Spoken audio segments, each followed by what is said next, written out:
What is going on, Hawks Fan TV? It is your boy AC back at it again with a post-game recap and breakdown. Whew.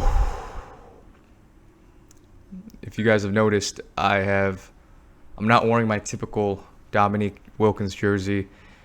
The reason why I've been wearing that in every single video is because these last two games, Game 7 of the Sixers and Game 1 of the Bucks, I just so happened to wear that on game day.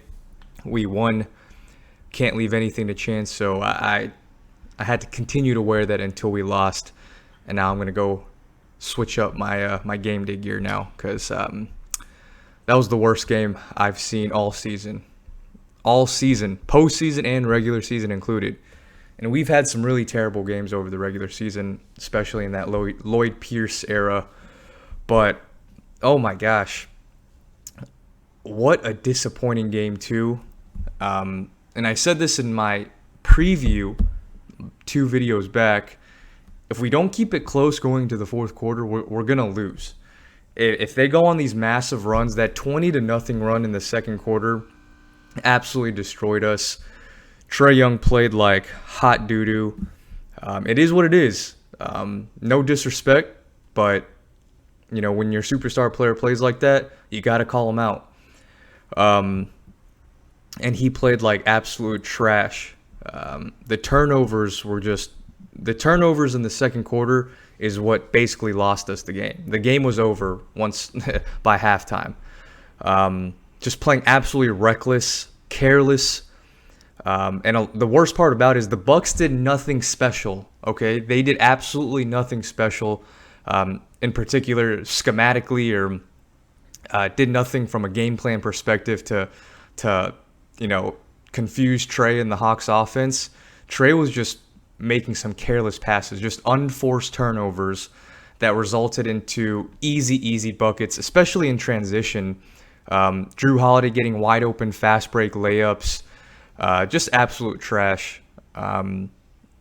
We got killed on the glass. Just looking at this here, I mean, this says all you need to say. Minus 33 from John, minus 21 from Clint, 29, 23, 31. Our starting 5 on average went like minus 27, okay, between the 5 of them. Absolutely horrible performance. We didn't do anything good this game. It falls on Trae mostly. You know, he's the superstar. He's the engine. If we play well, it's because of him. If we play horrible, it's most likely because of him. We were just getting killed on the glass. They just wanted it more, man. The Bucks clearly realized the significance of this game. Going down 0-2, going back to Atlanta is not going to be a good look. And they played their hearts out. They just wanted it more. Won all the 50-50 balls. 25 from Giannis, 22 from Drew Holiday. I mean, PJ Tucker only had 1 point, but this is what killed us. Brook Lopez 3 for 5. Bobby Portis. Well, what did Bobby Portis shoot? Well, he only made 1 3. That's crazy. Pat Connaughton 3 for 3. Drew Holiday 3 for 4. Like, we can't have this. Brook Lopez, Bobby Portis, Drew, all, Pat Connaughton just shot lights out in that first half, something that we're not going to continue to see. Obviously, we expected a bounce-back game from those guys, especially Chris Middleton. Chris Middleton still didn't play all that well. 6 of 13, didn't shoot that much, but made timely shots in that first half. But just, I'm at a loss for words. It's so disappointing because this game is very easily winnable. Had we have just played decent. Trae just completely screwed us that game. Oh my goodness. And yeah, it's really, it boils down to the turnovers. The team collectively had 13 assists for the entire game. 13 assists. Trae had 11 assists by himself in game 1. So if that's any indication of how poorly we played today, that tells you all you need to know. Absolutely piss poor garbage performance from a lot of the players, mainly Trae. And please, for the love of God, can Clint Capella and John Collins stop guarding Giannis out on the perimeter and the three-point line? Force him to shoot jumpers, okay? The 2 threes he shot this game, he bricked, just complete bricks, okay? And when we fluster him and he has to go back to the three-point line and reset and gather, a full head of steam, why is Clinton John pressing up against him? Like, why are we going and chasing him on the three-point line? And then he has the same move. Giannis Antetokounmpo has zero bag, okay? He has no moves. He drives into the paint. He does one little kind of spin move, and then he just fucking lays it up. It's absolutely just ridiculous. Like, Nate needs to, like, get a hammer and pound the fact that Giannis cannot shoot outside jump shots or even perimeter jump shots from the mid-range. Like, we should be playing 10 to 15 feet back of Giannis whenever he's near that three-point line. Build the wall. Make him become a jump shooter, and we win this series easily. I don't expect Brook Lopez and Pat Connaughton and Drew Holiday to shoot 90% from the three for the remainder of the series, okay? It's just not going to happen. And on the flip side, we just played. We were missing a lot of open shots. Just piss poor. Absolutely ridiculous. I'm trying to contain myself and not go too crazy in this post-game rant here. And I've come to peace with this game. I let all my frustration out during halftime, and I knew it was pretty much a done deal, by the third quarter. It took every ounce of willpower for me not to make a video during halftime, because I would have said some reckless things. But it is what it is. On the bright side, let's look at some positives. Bogey hit a couple of threes. He looks slowly starting to look more and more comfortable out there. Cam Reddish had played in his first game since February 21st, and he had some bounce in his step. Okay. He had some bounce in his step, had a couple of good defensive plays. Obviously, we can't expect much from him because he's been hurt and hasn't played in a real live NBA game for 3 months practically.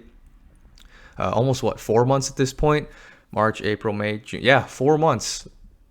So hopefully, his conditioning looked okay. Granted, he was mainly getting garbage time in that fourth quarter going against the second and third stringer Bucks. But in his limited minutes, he looked good. Had a couple of threes, had some nice drive-ins.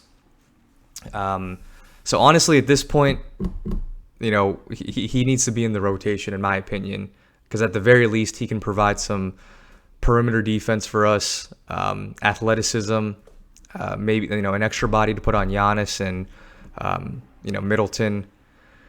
But he looks straight. That's the only positives. Bogey had a couple threes. I think that's the first time I hit Bogey. I've seen Bogey hit a three since like game 4 or 5 in the Sixers series. It was nice to see him hit a couple. Yeah, he hit 2 for 4, so he was 50%. Those were his only kind of 2 points really for the game, or two threes. He ended the game with 8 points. He had that layup too, I think somewhat in the second quarter. But yeah, the whole team we weren't in it. And I don't know what it is about game 2s with this Hawks team, but this is exactly what we needed. This is the punch in the mouth that hopefully wakes us up again, okay? We played with that intensity, that urgency in game 1. Showed the Bucks and the world what we're capable of when we actually have our heads in the game and Trae Young is locked in and focused. Great thing is superstar players, they never have 2 bad games in a row. I guarantee you, no one's going to be harder than Trae himself. I'm sure his dad is texting him, calling him, resetting him, being level-headed. All season long we've had that never too high, never too low mindset. And, when we win games in the playoffs, we're not celebrating too much. When we lose games, we're not too down on ourselves. So, I'm sure Nate has a heroic post-game speech. I wish I could be a fly on the wall listening to that post-game, locker room talk. But best believe our boys are coming out to play. Best believe that Trae's having a bounce-back game. We're back at home in Atlanta. We're not playing against, just a terrible Milwaukee crowd. It's Milwaukee, for God's sake. We're back in the A. You already know that State Farm Arena is going to be on fire. Our boys are going to be on fire after this abysmal performance in Game 2. But it's okay. The same thing happened in the Knicks series. We lost Game 2. Same thing happened against the 76ers. We lost Game 2. Let's take care of business at home, and let's close this team out. I'm 100% confident that if we play to the best of our ability, we're going to win this series. We have better talent, okay? We do. Aside from Giannis, okay, and occasionally Chris Middleton, like, this Bucks team is not that good, I'm telling y'all. We just need to force Giannis to become a jump shooter. If I see Clint Capella or John Collins chase Giannis at the three-point line ever again, I am going to drive to State Farm Arena personally at halftime. And I'm going to find a way to break in and speak to them during halftime. Break into the locker room. You guys might have to bail me out. So we'll see. But nothing the Bucks did was special in this game. Now, if they just completely destroyed us and we had no answers and we were getting tough looks all game, that's one thing. But we were missing open looks. Trae was just playing carelessly, and they just were on fire from the three-point line in that first half. I promise you they're not going to shoot that well for the remainder of the series, okay? And guys, what is up with all these like scrub players just going off on us? Alec Burks in Game 1 or in that Knicks series, and then we had Shake Milton have a couple of outer body experiences. Seth Curry going off for 33 and a couple of high 20-point games. It's these role players that just pop off. Like, we can't have Brook Lopez, of all people. Brook Lopez look like Joel Embiid out there. And Drew Holiday, he's a defensive specialist. He should not be scoring 20-plus points every single game. So, guys, don't panic, okay? Deep breaths, woosah, and let's regroup. And I'm very confident for the remainder of this series. You guys should be too. If we get blown out like this Game 3, then it's a wrap. But I'm willing to bet everything in my life savings that we're not going to get blown out like this on our home court Game 3 after this performance. So let's see what happens. I have nothing much more to say. I just needed to get that off my chest. Curious to hear what you guys have to say. But man, that was piss poor. That was piss poor. But bounce back game. Tied 1-1. That's all we needed. We stole home court. Let's take care of business in Atlanta. And let's go back to Milwaukee up 3-1 and close it out in Game 5. Okay, Hawks in 5.